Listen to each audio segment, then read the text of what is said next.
Hello, everyone. This is Fahmi from Batrilo once again with the episode 3 of Batrilo and Live.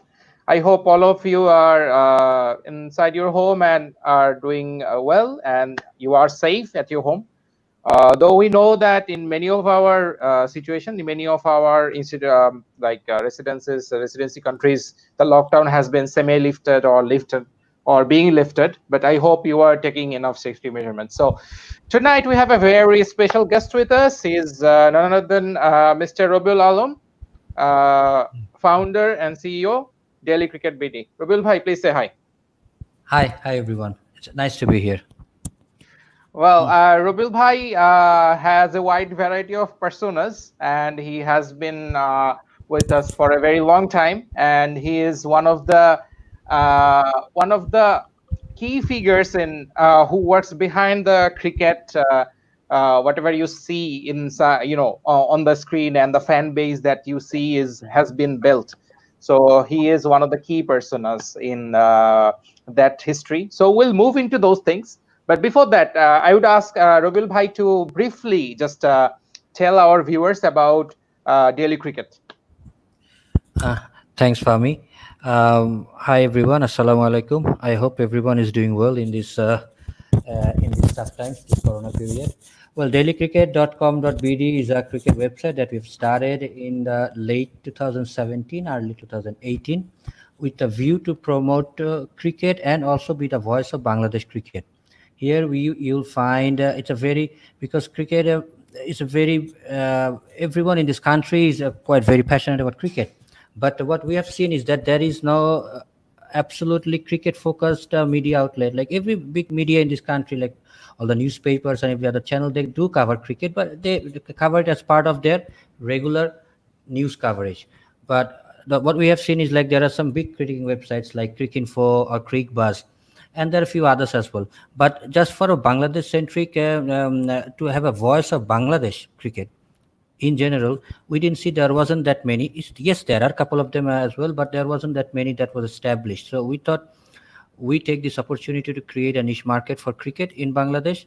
And through this website, it's not just about providing news to the audience, it's about cricket, creating a cricketing culture, where you write here, we talk about cricket, we analyze about various aspects of cricket and players and everything in between. And at the same time, we do provide live score, ball by ball live score update of all the cricket matches around the world. And one thing that is very unique to us is that we do provide these live scorecards not only in English, which you get like pretty much any other website as well, but we do provide that in Bangla. I think that's if I'm not mistaken, we probably are the first website in the world to be providing the live score update ball by ball in Bangla. We have started this feature. We haven't gone to put this feature in every single match, but we have been doing it selectively. Before the corona stopped everything, we have provided live score services to different in the BPL, Bangladesh Premier League. We provided live score in Bangla as well to various matches, and we have plans to do that same in the future as well.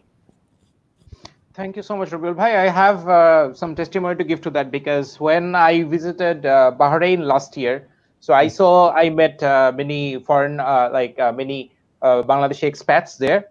So as usual, like all of us, they are huge fans of Bangladeshi cricket Tigers. But I saw that they find it really difficult to get the news updates and everything because everything is on English. So they use those unverified Facebook pages where the live link expires after a while because they are banned by Facebook or the sports community, the authorities. So they face many hardship. They keep changing the Facebook pages and the links. So I gave them the solution. Okay, brothers, you can just tap into this website, Daily Cricket, and you can see the score in Bangla. And they were really mesmerized that, okay, there is something like this for us. So I think this is a very impactful creation that you have done over there, Robil Bhai.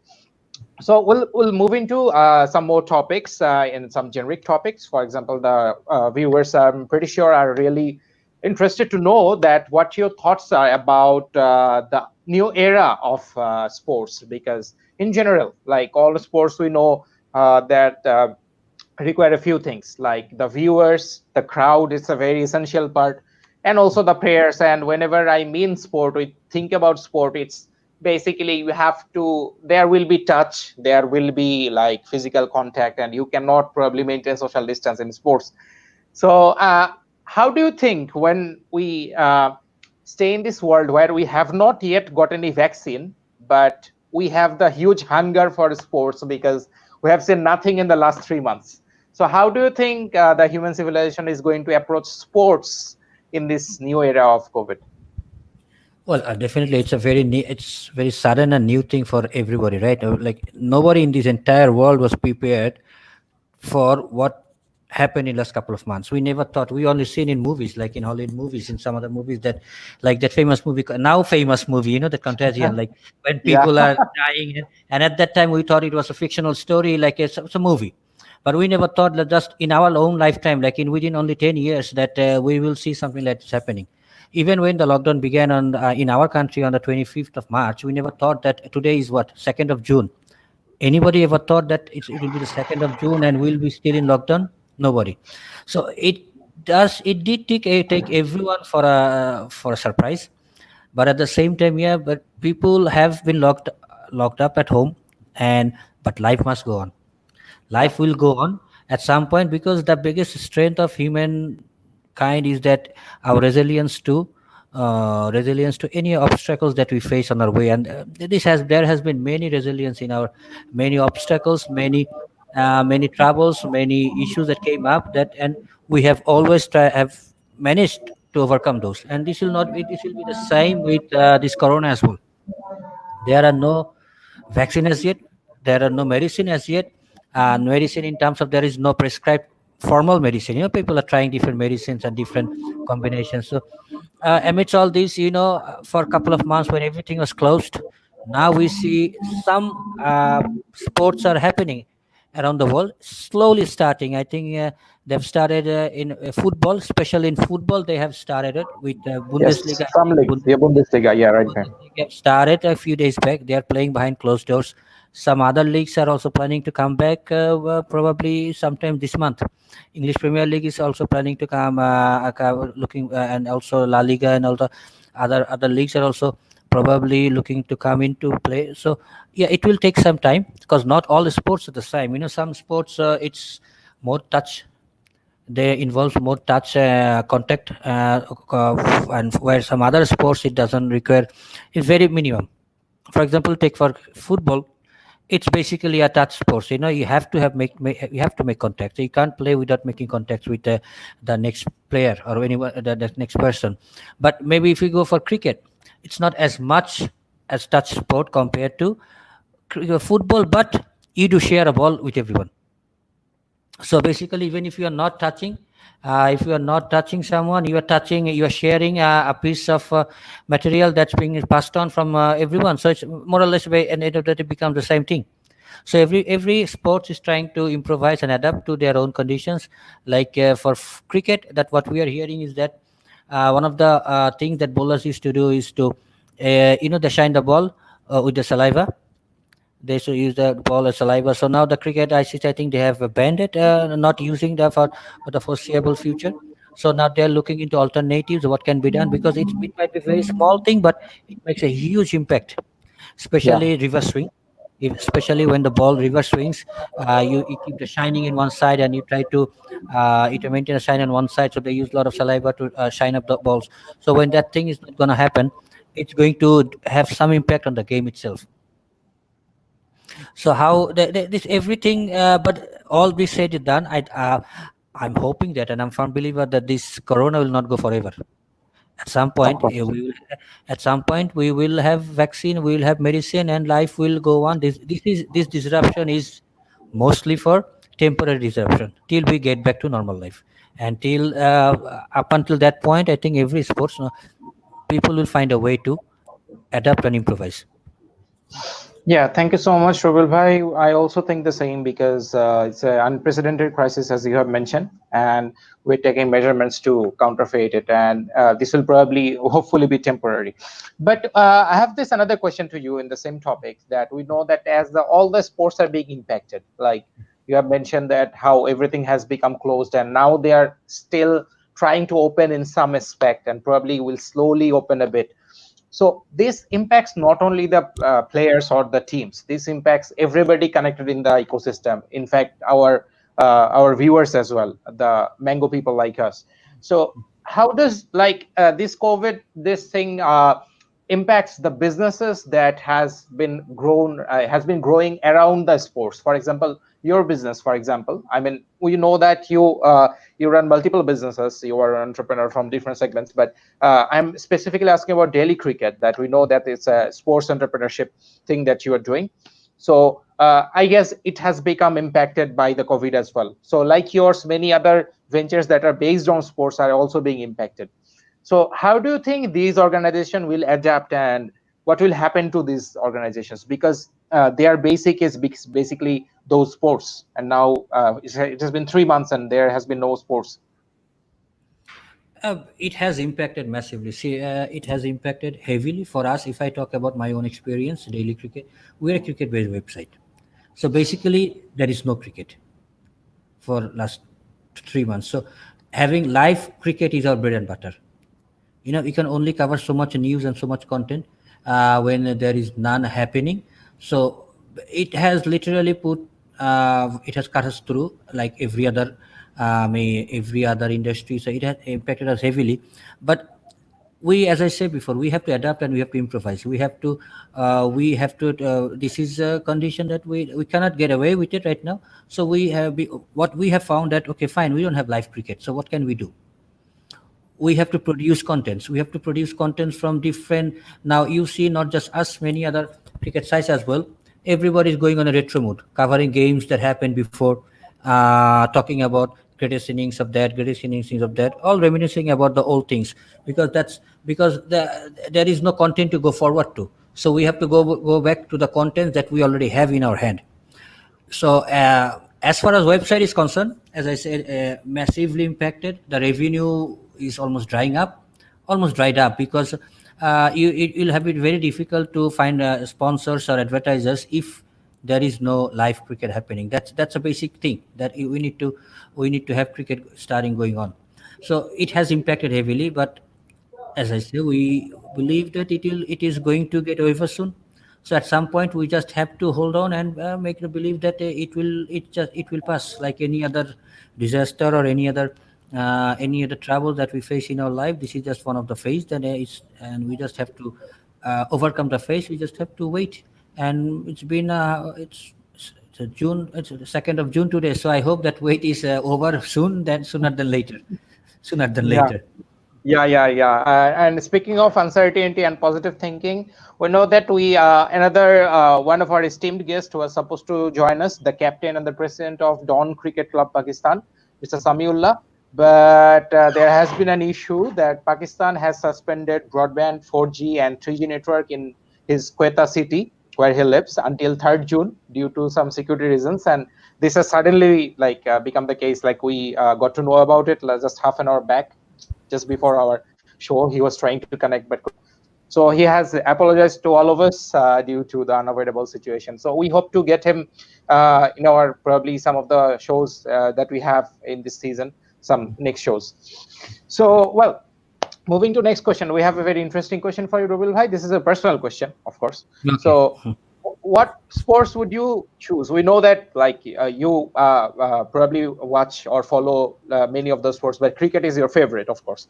So what sports would you hold as favorite if not cricket? Favorite of sorry, I What didn't. sports would you hold favorite if not cricket? I mean, who is the second favorite for you? Well, yeah, it has to be football. I mean, it was football, and it probably at some point when we were growing up, football was the first maybe, but cricket slowly get the better of it, and also after growing older and getting involved with cricket in some capacity, and also with work and business and everything. So you don't get to follow that many sports. So you just have to be very picky what you want to do. So probably cricket takes a lot of my time, but I try to watch football, not so much, but I don't get so much time. It's only maybe also because of the difference of timing, especially in the European football that happens mostly in our night time. So at Yeah. that time, it becomes very difficult to for me personally to continue to regularly follow a certain team or certain football matches, because with work and then family commitment and everything, just doesn't happen. So, but yeah, if it wasn't for cricket, definitely football has to be a the next sport. All right, thank you, Rabiul bhai. Next question is about the situation of the players. So we know that we have in every country we have players in the national level or local level, like in different divisional players, and probably some of them have made this sports their only career. So how are they doing right now? I mean, there has been no matches in the last 3 months and no match fees. So are they doing okay in different countries and especially in Bangladesh? Well, again, it depends on on the sport you are in. For example, the cricketers here, s- even cricket has to be the richest sport in in this country, no doubt about it, right? Yeah, uh, the other sports doesn't come close to cricket. Even among cricket, it's not the same. It's not the same for everyone. If you are playing in the national team, if you are part of if you are a contracted player, like the BCB makes contract with 15 16 players every year. So if you're a contracted player, your money is coming in, you are getting your salary every month, you might be fine. But the cricket is not about this 15 player. There are about 100 more players outside this contract who plays regularly in domestic cricket, and their livelihood at stake. As you know, the Dhaka Premier League was just started before. yeah, I think they played just one round of match before it got suspended indefinitely. So this is the Dhaka Premier League is the biggest the biggest part of the livelihood for any cricketer in this country who takes professional cricket and playing in this other.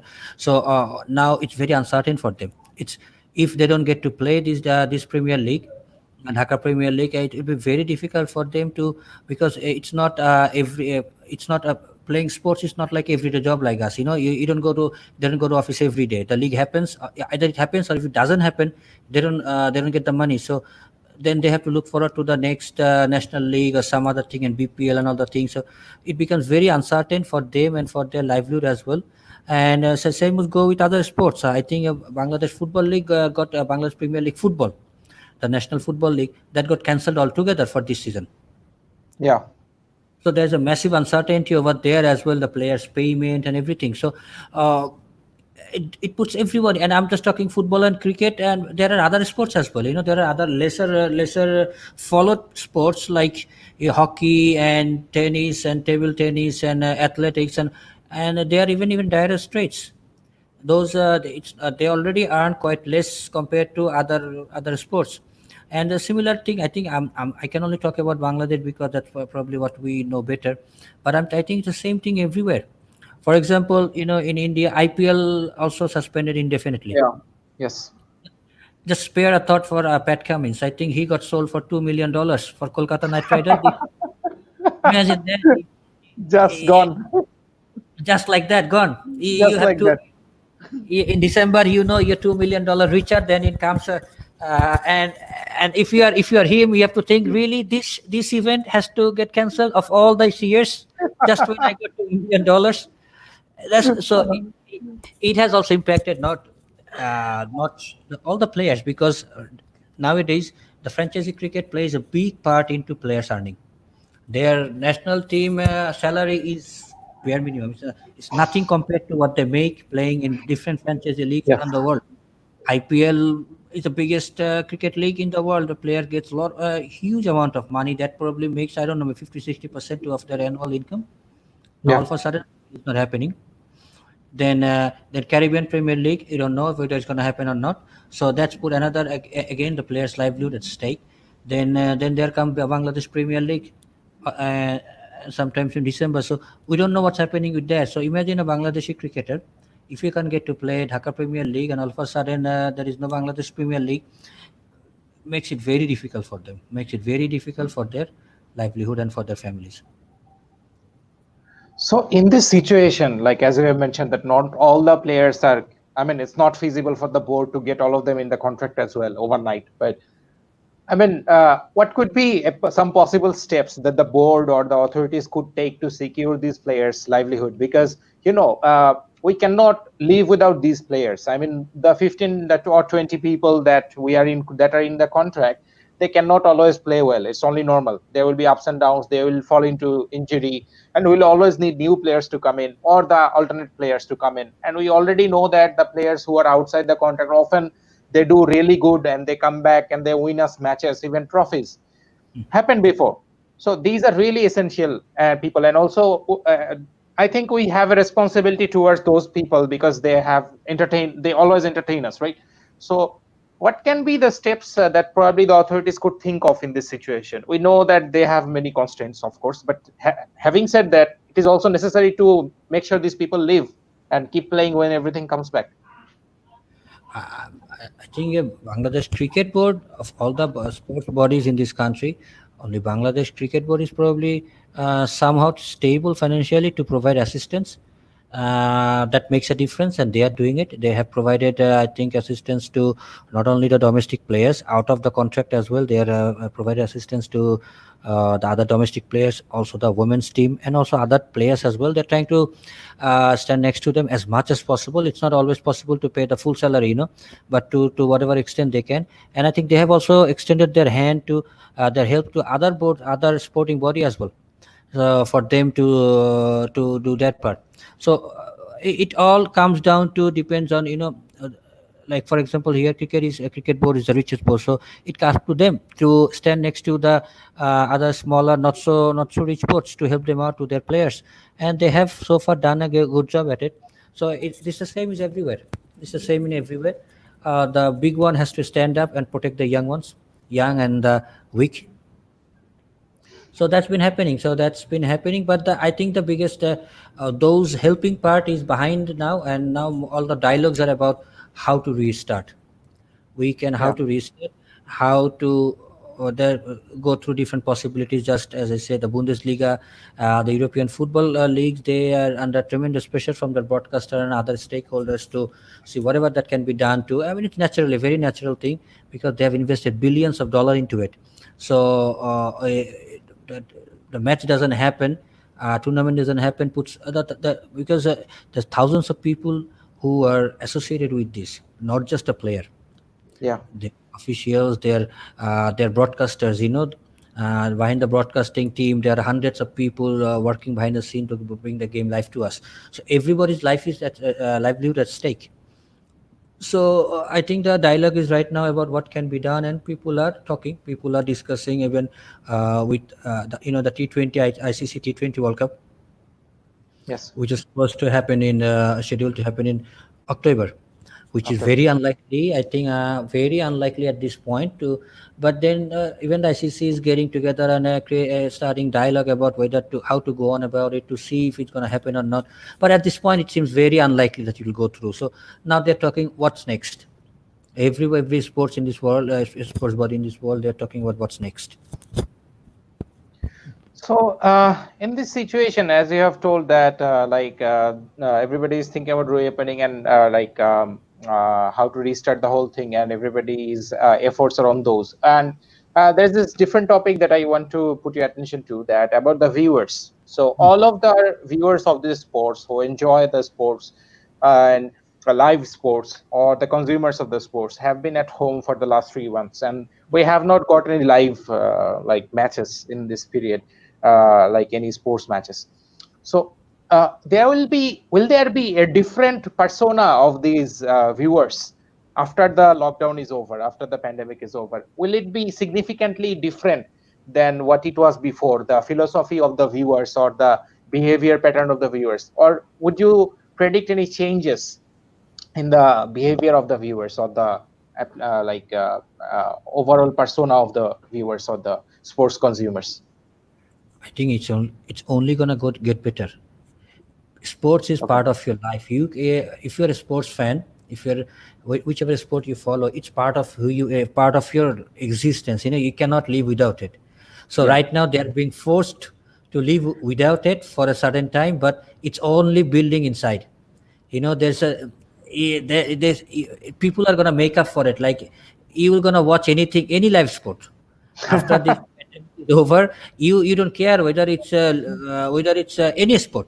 It's a squash. You turn on a watch a live squash because you're just glad that something is on TV live. Uh, Jokes apart, but I think it's only gonna get better because the people, as I said, this is an industry, or this is an ecosystem that has been built over many years. So just a couple of months of disruption is not gonna make it go away. It's as simple as that. People, once things get back to normal, and people will start uh, live sports and all these issues, and there will be the hunger will be there. So everybody would want to go back to the what it was used to be. And talking about live content on sports televisions, as you know that, even as I shared my experience of being a publisher, news publisher, like what we had to go to, we are having to create new contents. The similar thing is happening for broadcasters. Their huge time slot has been filled with the prospect live matches. That's not happening. So they are having to go back to the old contents they have. Many boards have cricket boards have allowed uh, the broadcasters the access to the previous games that they haven't had access before. Okay. you know because now that, okay, fine, I cannot give you live content, it's not my fault, and at the same time it's not their fault. There's a force majeure in place, and everybody has to look after everyone. The Yeah. broadcaster, everybody is stakeholder here, so every stakeholder have to look after each one. And you have seen that they have, even most of the cricket, even ICC has, I think, sort of allowed some of the old matches to be rerun on the official broadcasting channel, so that people get busy with something. You see in the local Bangladesh cricket, the Ghazi TV, they have been Yeah. showing a lot of old matches, Bangladesh cricket matches, old ones, because you need to give something to the fans. Maybe you can revisit some of the famous wins.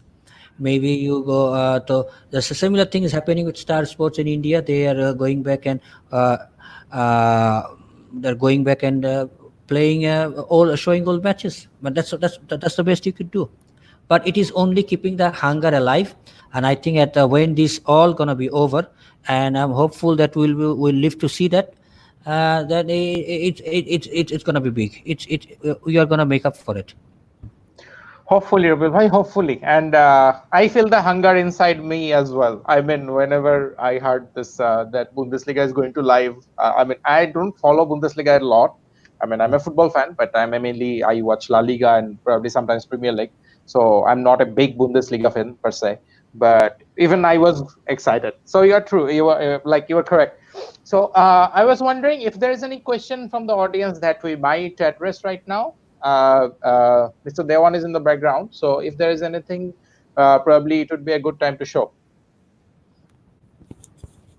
Okay, there is a question. Pursuing a career in sports, will you mention some of the pros and cons? What are the peak points that make it different from other conventional career choices? Rubil bhai. Well, if you want to pursue a career in sports, first, it's sort of, you don't really pursue it. It's just in you, because you start very young. Most sports are, I'm not talking about, let's say, golf. Beside maybe golf, beside except golf, most of the sports you have to start very young. When you are in early school ages, that's when you start playing cricket, different cricket. As you know, when we were younger, we used to play all sort of sports, playing cricket in the morning and football in the afternoon. But that's when the passion grows. Then you sort of start to pick your, okay, I'm good at this. So it has to be start very young to pursue this career, because you sort of see yourself being one of the sports person. So after the pros and cons, there are different pros and cons to a regular career. A regular career, like when you start a career at 25, 26, in after you graduate, after you complete your higher studies, at 26, a sports person already have spent most, if not half, of his career. Their Yeah, sports career is very short. Sports career yeah. is very short. You have like 10 years, 10, 12 years at max, at the highest level, at your peak. So in term it everything comes down to your livelihood. How much money you will only gonna make it a career if if you see a substantial livelihood to be made out of this. So in Bangladesh, maybe cricket is the cricket and football to some extent, if you want to make a career. But You have to remember that you will only play for 12, 10 to 12, 15 years if you maintain your uh, physical ability and fitness and everything. Out of these 10 years, you will be informed for say 5 to 6 years, and when you are formed, that's when you are making some money. So your in terms of your earning, it is the opportunity is very short. So you have to do in everything in a very short period of time. So Yeah. that is so you don't really get much time. If you are doing a conventional job, you can get stuck in one position or one job for 2 years. But you see, no, someday I have a chance because after 2 years I'll see a opening coming up, and then maybe because you get to work till you're 60 or 65, 60 years, so you have plenty of time to move ahead. In sports career, there's not much time. Everything has to happen. You have to catch the right train at the right time, or it's gone. So there's a huge earning opportunity if you are good, but not everybody is Shakib Al Hassan or Tamim Iqbal. Of the 200 players or 120 players that plays, there's only one or two or five. Yeah. So yeah, that's the reality. That's the reality that you have to accept. That you may not be as good as you think you are. That's interesting because that's the same dialogue that I used to hear from my dad when I was little and I was into cricket. That only 11 players out of this 15 crore will get chance in the national team. So how easy will you think that be? So yeah, the competition is a big factor. Massive, Okay. massive. Mhm. Mhm. So any other question that we might want to answer now, or should we move to the quiz section? Okay, another question. The rise in the esports due to the cancellation of many sports events. How do you see it? Can esports replace conventional sports in the coming future? So, Rabil Bhai, we have seen the rise of PUBG, FIFA, and like other esports games, Fortnite, another esports game in the last few years, of course. But in this lockdown, like every other person is into those things because they have a lots of free time and everyone jumped into those esports and they are watching it live as well. We already know that before the lockdown, it was a big thing as well. But now, is it a chance that it can probably make a competition with the traditional physical sports? What's your take on this? No, I don't think they're going to make any competition out of it. Of course, it is going to create its own place in this ecosystem, probably which it wasn't before. Maybe they are before, but it was maybe in a smaller scale. Maybe they had 10% place in the entire sports ecosystem. Now it probably have 20%, but it's still not going to be a competition to conventional traditional sports method. So there, and it's not, and it will take some time because it's not just in sports. The reliance on technology in all sphere of our life has grown significantly. 10 to 15 years ago we didn't have a smartphone. So our access, our usability, our usage of digital things, internet was only limited when we sit in front of computer. Now we carry a computer in our pocket all the time. We are always connected. So our reliance and our usage on internet and digital appliance applications have grown to a huge significant over the last 10, 15 years. And the whole new generation has grew up thinking this is normal. Yeah. you know my son, he's 7 years old. For him, this is normal. The technology or the iPhone or the smartphone or the touch screen, this is very normal to them. But for us, we had to adapt to this. So when these kids, they grow up, or the whole new generation, they grow up, they would probably be much inclined to this esports. uh, they will give it a much more value compared to what we do give, because we grew up playing on the field. Yeah. So for us, that it's not even a comparison. Yeah, it's PUBG is something I might play at home while I'm bored. But I will not watch a cricket because I'm bored. I will watch it because I want to watch it.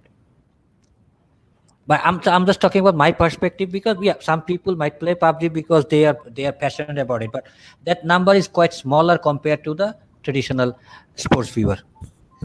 When you tackle to the from the point of growing up and like building the philosophy and the liking from the childhood, it really makes sense because for somebody, as you have said, who grew up playing in the fields, sports will always have a special place, some like nothing else. But probably for the new generation that we can see, it's probably can be a bit different. So that might be the case.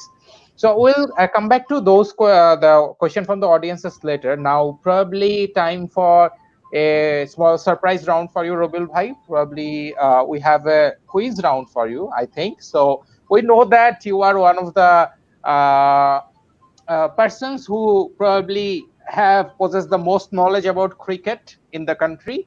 So I'm not sure whether any of these questions can hold you, but we'll try our best. So probably let's go to the quiz section. So Mr. Dewan, can we move to the quiz section? First question, please. Okay, fastest bowler of the world, Rabiul Bhai. Is it now or of all time? It's I think all time because not everyone plays right now. Yeah, because only Geoffrey Archer is playing currently, and the other three has retired. Yeah, So, yeah. so of course, Shoaib Akhtar. I mean, all four of them is very, very. They're quite lightning fast, But I think the record is held by Shoaib Akhtar as one of the fastest bowler. And it's not just about bowling fast. He had this presence, He was scared. I mean, he was scary. So I think Shoaib Akhtar. Okay, is it the right answer or wrong, Mr. Dewan? Oh, yeah, of course, it's right. Oh, there is Moving a, on. there are right or wrong answer. So I didn't know. I just thought I just had to pick one. Well, we'll see. Okay, next question. Ah, Bangladesh's current ODI captain. Oh, God. Okay. I'll pass because I think I know the answer. Okay, can we just move to the next question because this is too easy? Yeah, we all know. Okay, come on. Okay, Yeah, Bangladesh's Mushfiq. current double. Oh, Mushfiq. he didn't even watch the options. Okay, yeah, of course. All right. So from the next question, let's try to do it without the options. Okay. Next question. Do you have any? Oh, who holds the most ODI hundreds? For Okay. Bangladesh? For Bangladesh or for For in the Bangladesh. world? For Bangladesh, I think. We can view Tam- the options, I think. Tamim. Oh, well. No need for options. Moving on. Next question. Bangladesh played the Sri 100th. Lanka. Sri Lanka. Well. Okay. Next question. Bangladesh won its first World Cup match in. Pakistan. Oh, well, that was easy. Everybody knows it. Come on. Give us some tough questions. Huh? Oh, first World Cup in '99. Oh yes, that was we won the yes. That's Okay. that I think, wrong. Yes, yeah, yes. I think my question was a bit No, unfinished. Okay. Moving on. no, Next question. you're right. I'm wrong. The Scotland is the first match. Yes, but most Yeah, but memorable. Everybody keeps thinking of Pakistan because it was the memorable one. Yeah. okay. Mm. All right. So we are back. That was fun. Okay. Moving on. So we'll cover some last topics. We are at the very near approaching the end of the show. So, Rabil Bhai, do you think that whatever we do in Bangladesh cricket that has to do with bringing up talents? We know that there was a thing called Pacer Hunt. I think some multinational company or some telecom company probably sponsored it, like Pacer Hunt or similar kind of programs to hunt talents, which was like used to create a buzz around like everywhere. So now we don't see a lot of those things happening, even before the pandemic I'm talking about. So, and if we observe the neighboring country, India, if we see their growth, so I still remember the times when they used to put up, they were very good. I mean, of course, when in the terms of Sachin and Rahul Dravid and Saurav Ganguly, they were really, really good. But in the recent years, they have made some gradual progression. And right now, it's like it's almost feels almost unfair to play against them. I mean, they are so much strong, like the new players, even the new players, they are still so much better in terms of quality and in terms of, so it makes us feel that their upbringing, the process of bringing up the talents and nurturing them has been really sensational. So I mean, in Bangladesh it has happened as well. We have seen our young players stepping up from the under 19 and winning us different cups and giving us so memorable memories, of course. But do you think we could do better? And what steps can be taken to find out those talents from different portions of our country? We know that Mustafiz, he came out of from a village, and many of our players. And but do you think we could do more? And we have the potential to do more. Well, in every aspect of life, there's always room for development. There's all of scope to improve yourself. You shouldn't never be satisfied with what you have. Then you stall the growth. So you should always look for development. That being said, I think it's a common notion in our country that our board is not doing much in terms of finding the right talents and moving the forward. But on the other side of it, if you see, we just won the Under 19 Cricket World Cup. So that's the biggest statement of development. If we weren't, I mean, if the board weren't doing something right, how come we became the champions? That means something must be going on behind the scene that is finally working. We have had a very good under 19 team in the history, and always throughout the history of under 19 World Cup, we usually have a good team, but we never could win anything so far. Yeah. We ended up losing in the semi-finals or in the quarter-finals or some stage, and we there have been a couple of times when we thought we really have a chance, especially last year 2016 when it was in Bangladesh, the under 19 World Cup. That time we thought, yeah, this time is ours. We're gonna be champion. It didn't happen, but it happened this time. So if we as fans say that, oh, the cricket board is not doing right, so if the cricket board comes back to us and asks the same question, but we won the World Cup, so what other right you want us to do? We won the biggest tournament of our age group. So yeah, there is something they are doing right. The nurturing and the grooming behind the scene is working, because it's not that they won a tournament, they haven't won a series, bilateral series, they won the World Cup. So there is something good that's happening, and we just have to make sure, because the different point is not about grooming the talent, it's about this pipeline where our players are very talented, and under 19 stage or younger stage, under 17, under 15, these are played mostly on raw talents. Yes. Okay, raw talents. Where we lack is the system in place. You talk about the domestic cricket league, the National Cricket League, or the 4-day version of the game. The quality of these leagues or the standard is a lot to desire for, and that's why we see that a player has done really well in the development team, hasn't done also well when they go to play in the domestic circuit or in the national team. For example, let me give you a very common example. Muhammad Ashraful probably was even more talented than even says somebody like Virat Kohli in terms of talent. Yeah. But the thing is that he couldn't convert his talent into something substantial. He could have been one of the biggest batsmen of our time right now. If he was playing right now, he'd be like a player, somebody who has played the game for 20 years. He'd be one of the greats of the game. Instead, he's lost. For whatever reason, he couldn't justify his name and his talent. And compared to somebody, say, like Virat Kohli, Yep.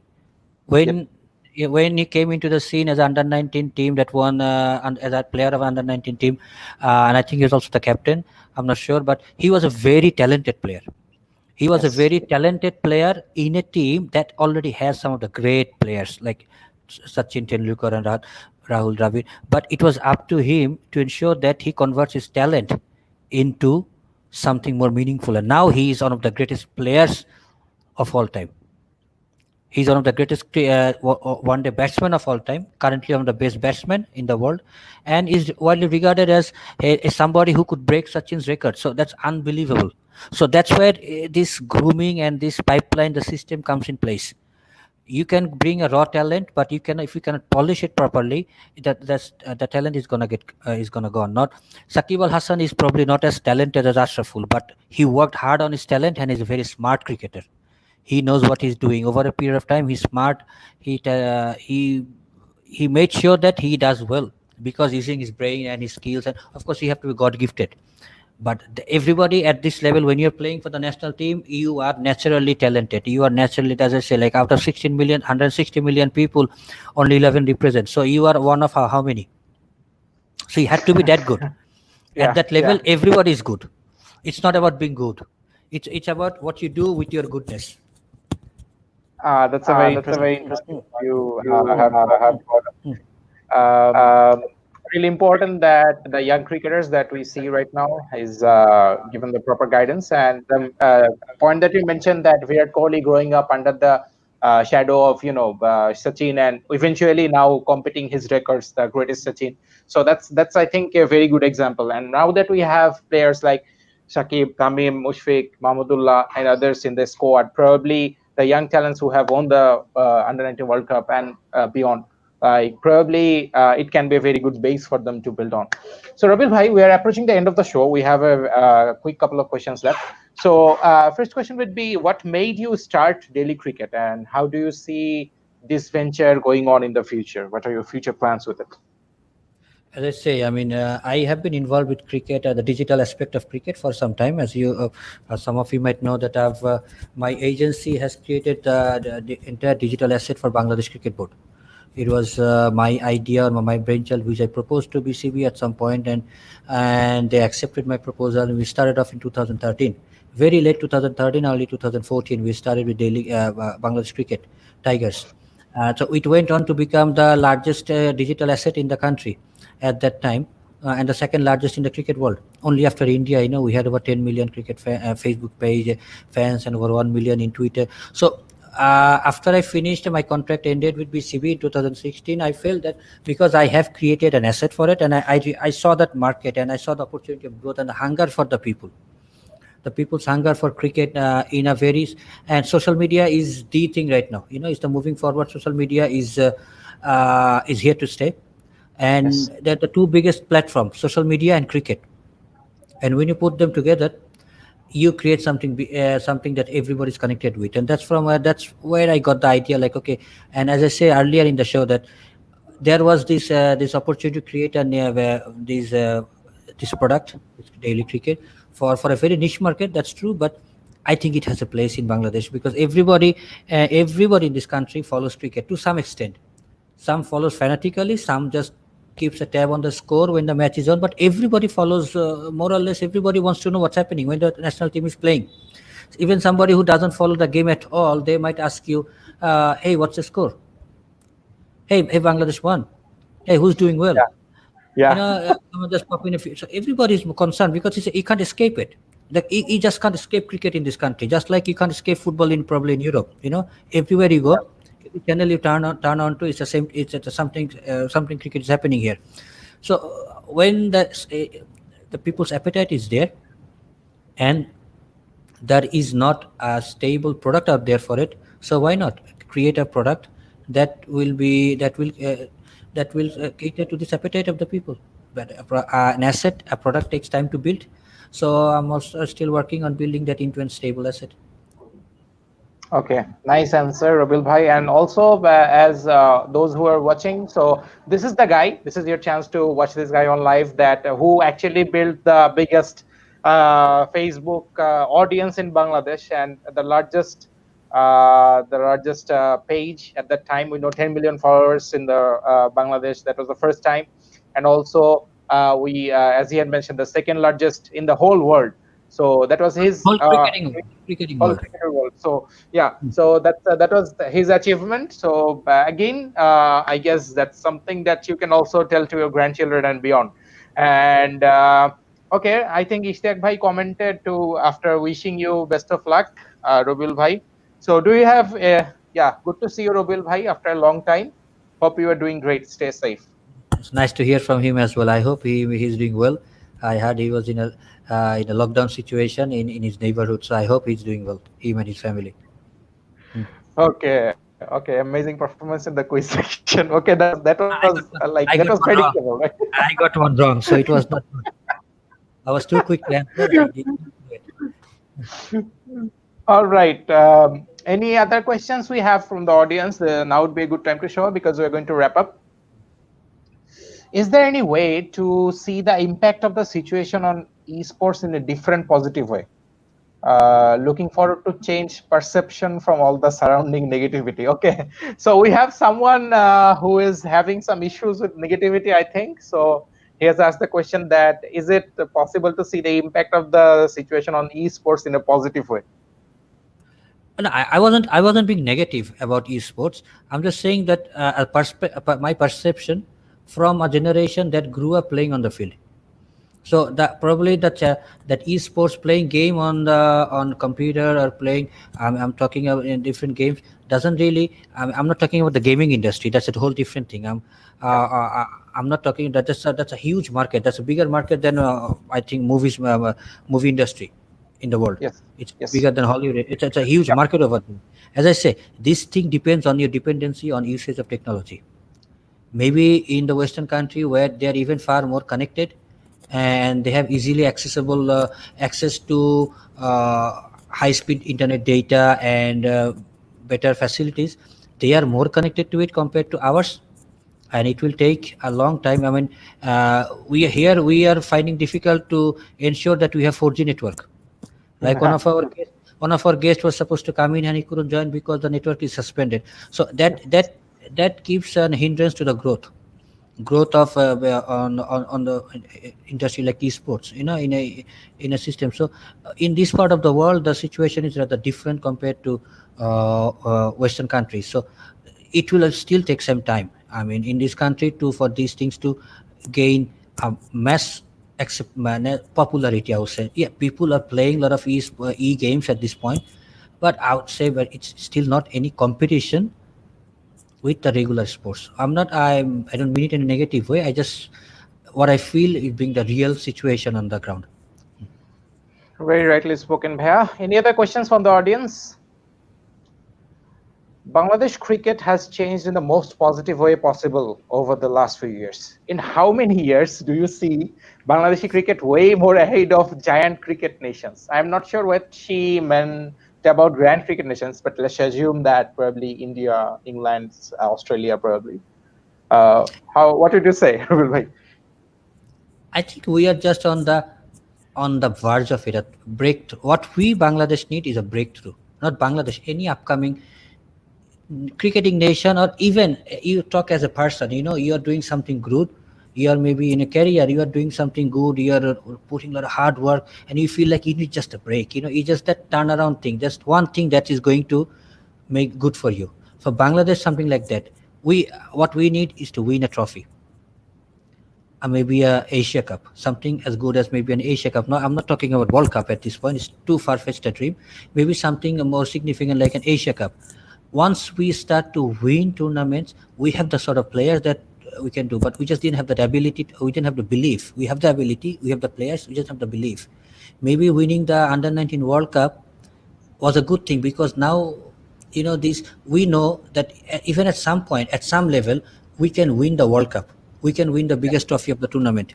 It could be under 19, but we have never won any World Cup in any other aspect of any other age level, in any other tournament, any other sports in the world, ever. Yes, yes, Huh? So maybe that was a good sign. Now when imagine these boys when they go on to play the national team, they won't look at a player from Australia, because when they go, Samuel Akbar, when someone like Captain Akbar Ali, he goes and plays in the cricket national team, his other counterparts will be somebody who played in that under 19 team, and he was going to look at that player and go like, hey, you know what? I was the winning captain of the. I was the captain of the team that won the World Cup. So don't give me yes. that look. He would have that ability. He would have believed that yes, I can, and so would this belief. So it will take it's not all about crossing the threshold, that one big break. If we make that big break, then that's only going up. How long it takes, that remains to be seen. Nobody can say that, but I think we're going to go the right step as long as we win that one big tournament. Thank you, Rubel bhai. We'll take one last question from the audience. So probably something that we have not covered. Anything? Okay, is contributing to the betterment of Bangladeshi cricket. What should our steps be as a nation? Like other than the support we have always provided. I think Mashuk Rahman Utsho meant about the people. I think that as a Yes. people, like the people, how they can do. I think the for as our step as a nation will be that we need the fans to be more understanding. We need the fans to be more reasonable, but it's not going to happen because we are a very emotional nation. Not us, even in the entire subcontinent. The fans get very highly emotionally charged. They would appreciate and love when you win, but at the same time, on the other side of the coin, they would really make it. They really tell you off when you lose, and they cannot accept. And even sometimes you do bad, it's part of sports, but then the players have to receive so much abuse, They have to receive so much criticism from the fans, and everybody wants to see result from day one. So we need to be, I think, one of those, this issue was talked about during the last episode of Tamim Iqbal's show, if you watched it, when all the players were in there, that the fans needs to calm down. I mean, yeah, you can have a Shakib's group that likes Shakib, you can have a fan group that likes Tamim, and you can have a fan group that likes Mushfiq. But you don't want these fan groups to fight with each other because, oh, Shakib is better than Mushfiq, Mushfiq is better than Tamim, and Tamim is better than Mashrafi. No, it's not like that. Everybody is good in their own place. They all are contributing. They all are big stars. So I think the fan needs to man up. We need to grow up. We need to mature up as a nation. But it's not just in sport. It's just a part of our what do you call, our culture is like this. Sort of, it's just Yeah. not unique to ours. It's the same thing with India and Pakistan as well. In this part of the world, I say we are very emotionally charged. So we need to control our emotions, be more realistic, and to grow up as a nation. Okay, so yeah, that's the truth actually, unfortunately. Okay, so we are moving into the very end of the show. So one last question for you, Rubil bhai. This is a very interesting one. So we know that how many years, like, have you been following cricket? I mean, approximately, how many years has it been? Almost close to 30 years. Close to 30 years. So 3 decades of cricket. So among 3 decades of cricket, you have watched thousands of matches probably. So among them, if I were to ask you, what will be the single match that comes onto your memory when I say this question, when I ask this question to you? What is the single match? That I enjoyed the most, or I think of cricket, or that Yeah, impacts on me. when I, yeah, that like hits your brain immediately when I tell you about one single match that you remember. Bangladesh beating Australia in cricket 2005. i- If you remember that match. Yes, Aftab Ahmed, right? And I tell you why. Before you close it down, I tell you very shortly why. At that time, I used to live in Australia. Okay, Oh, I was a student over there in 2005. So, having lived in a country, Bangladesh was not all that well known. I mean, yeah, people used to know, and people used to ask weird questions. Where are you guys from? So, do you have roads on the street? Do you live on trees? Like these and weird questions. And they wouldn't look up on us when we are not. There is not much to talk about Bangladesh in world cricket, and we are always losing. So, at that match, we never, no one ever thought that we are going to win against Australia, especially when Australia was, that time, was one of the unbeatables. So having, I will remember this for the rest of my life. That we The match ended in Australian time 3:42 in the morning. okay. We 3:42 in the morning, we were screaming and shouting so much that our neighbor complained, and the cops are knocking on the cops, and we open the door and we see the police standing, and we hug them and we are dancing with them, and they are like, what are you guys doing? Wait, wait, wait. But because nobody can, I would never even think of hugging a cop, over there. I would be like, why are you in my in front? Like, we had no idea what we were doing. We just went crazy, and we just told them, like, listen, we won a match against you, and they were like, really, like, they couldn't believe it. Luckily for us, those two cops, they knew what cricket is, because a lot of people in Australia don't follow cricket. So for lucky for us that they knew what cricket is, and they were like, really, and he was also excited, but he was like, you know what? I understand you guys are very excited, but it's people are trying to sleep. Not everybody is as excited as you are. So, and then the next day when went to university, to uni, when you went to class, all my Australian friends over there, all the other Indians and Pakistanis and all the people who follow cricket, they coming up to me, shaking my hands. You guys won. I mean, and at that, you feel so good, because that particular moment you keep your head high, and you're like, you know what, we have won and we have done well. And that feeling, in your foreign land, and all of a sudden everybody is appreciating your country, everybody hugging you and saying congratulations to you because your country won. So those moments, that make very proud of your country, and I would never forget that. So I'll have to pick that one very much. Well, brings back memories. And that's a very interesting point to wrap the show up, because we know that a lot of us Bangladeshis live in different countries of the world, probably 150, 190 of them, probably. And, and this is probably the only tie that we have to have physically to our, they have with their country when something happens like a cricket match, and all of us come together, the whole community, wherever you are in the world, whatever you are doing, you are connected by it, the sports, in our case, mostly cricket, of course. So I think that's the beauty of this thing. I mean, that's something you cannot measure. That's something we cannot ever forget. So thank you so much for Rabiul Bhai to join us in the third Thanks episode for of having me. Natural It was Life. nice. Uh, No problem. We can and talk anytime. No problem. thank you so much, because we know that you are a very busy man. You have to take care of a lot of business. So it means a lot to have someone, an entrepreneur like you, who pursue your regular business and parallelly you run your passion and your venture, and which actually inspire, I think, a lot of young entrepreneurs out there, that you can always go for it, and you should always go for it. So thank you for your presence, and I wish you best of luck for your venture and for everything that you're pursuing, and keep doing what you are doing best. Thank you so much, Abul Bhai. Thank you, and good luck to your show as well.